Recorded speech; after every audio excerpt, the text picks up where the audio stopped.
Good day, everybody, and welcome to another edition of the Military and Foreign Affairs Network. I am your host, the Voice of Reason. Today, we are in day 67 of the ongoing war between the Russian Federation and Ukraine. And I apologize for the late video. Better late than never. Got tied up with some things this beautiful Sunday. But again, I'll go ahead and talk about our video number 67 on our ongoing coverage of the Russian-Ukrainian war. So it looks like right now the Russian forces have advanced to within 15 to about 12 to 15 miles of Slovyansk, and that means they are now well within the ability to start hitting the areas around Slovyansk, the fortified city of Slovyansk and Kramatorsk further to the south with heavy tubed artillery. And that will probably start to occur once Russia shores up its positions to the northwest and northeast of Slovyansk.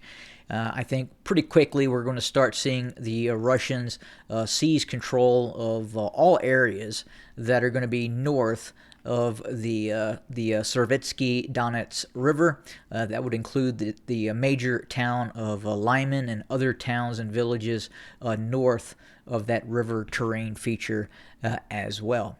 Now, with that being said, we are starting to hear about the Ukrainians starting to receive more and more Western 155 millimeter field guns. And included with that field gun package that the United States and a host of other nations are now supplying, we can now confirm that the Ukrainians are receiving the Excalibur laser-guided 155 millimeter precision-guided round. So what will this Excalibur round allow the Ukrainians to do? Well, let's say that the Ukrainians have artillery positions to the west and south of Slovyansk or within the vicinity of Slovyansk or even within the town itself, as that seems to be a fairly common practice with the Ukrainians to utilize built-up areas as fortified areas and try and restrict the Russian use of counter battery fire against civilian targets. Now, with that being said, the Russians are liberally counterattacking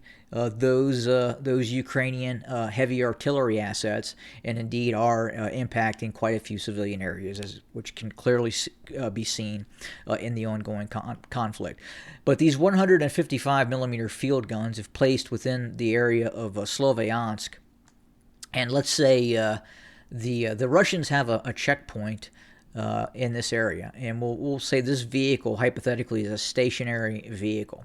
Okay, now what the Ukrainians will be able to do is a Ukrainian special operations person or reconnaissance personnel with a laser designator, maybe hiding out in these forests or a building in this locale, can laze that specific target, and then the Ukrainians would be able to deliver a what is normally a indirect fire weapon that sometimes is not the most accurate. With this Excalibur laser guided artillery shell, they would come within 3 meters of this specific target. And obviously that would do quite a bit of damage to Russian checkpoints or stationary armored vehicles or troops in the open or fortifications or what have you. But we anticipate that quite possibly we'll start seeing these being used, if not already being used, by the Ukrainian forces. Now, with that being said, I can tell you that the Ukrainians as well have the ability to develop, produce, and use these 155, but they would be making 152 millimeter artillery laser-guided weapon systems, which the Ukrainians, in fact, do have the ability to produce and in all probability do possess some themselves. But the Excalibur is more of an advanced system, a more mature system that has been in use for some time now. and we anticipate that we'll probably see it used very, very soon.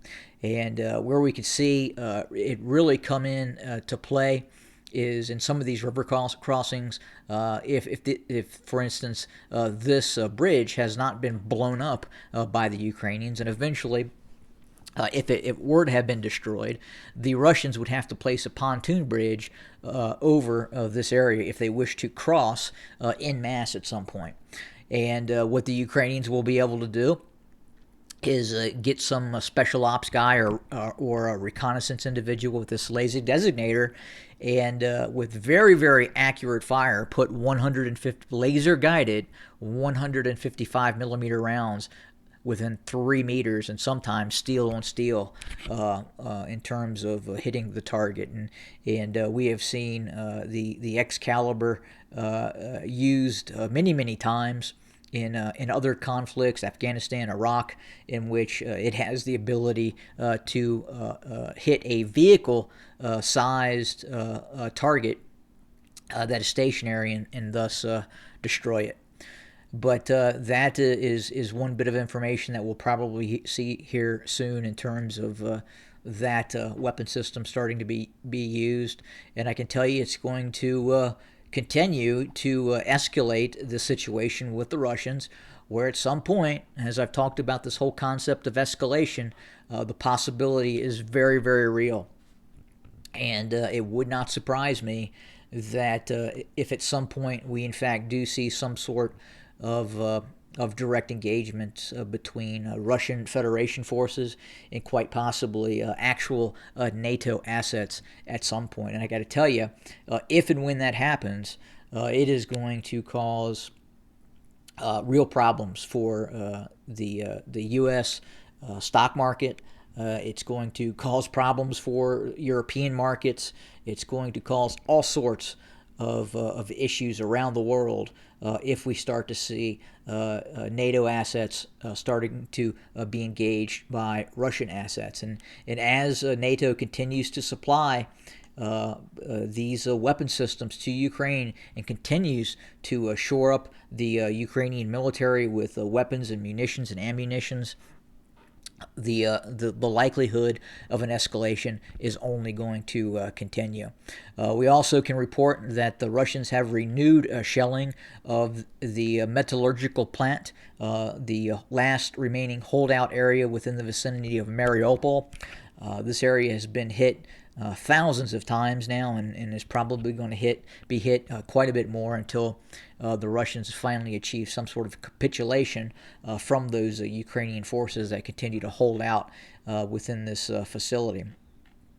But that is the news for today. We continue to see the Russians continuing to progress slowly but fairly steadily right now. And again, looking to get within that shelling distance of Slovyansk and Kramatorsk. And what that would also do eventually is allow the Russians to start to shell in real time some of these main arterial routes into this, what is rapidly going to become a Ukrainian pocket.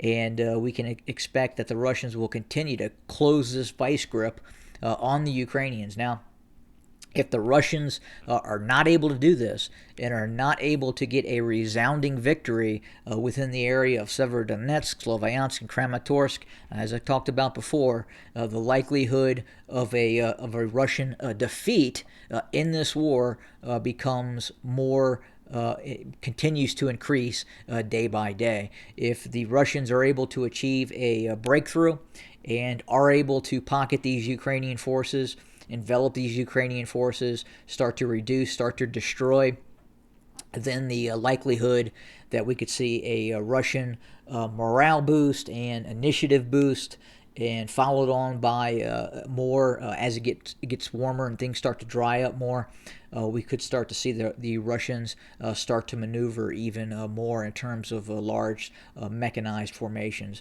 But we anticipate right now the Russians will continue with its game plan of shelling and utilizing tactical air assets to continue to reduce Ukrainian forces in this area of operation. But we're watching everything very, very close right now. And again, apologies for the late video, but we will do better tomorrow, and we will have it on track and on schedule as we normally do. Have a great day, everybody. Enjoy your Sunday.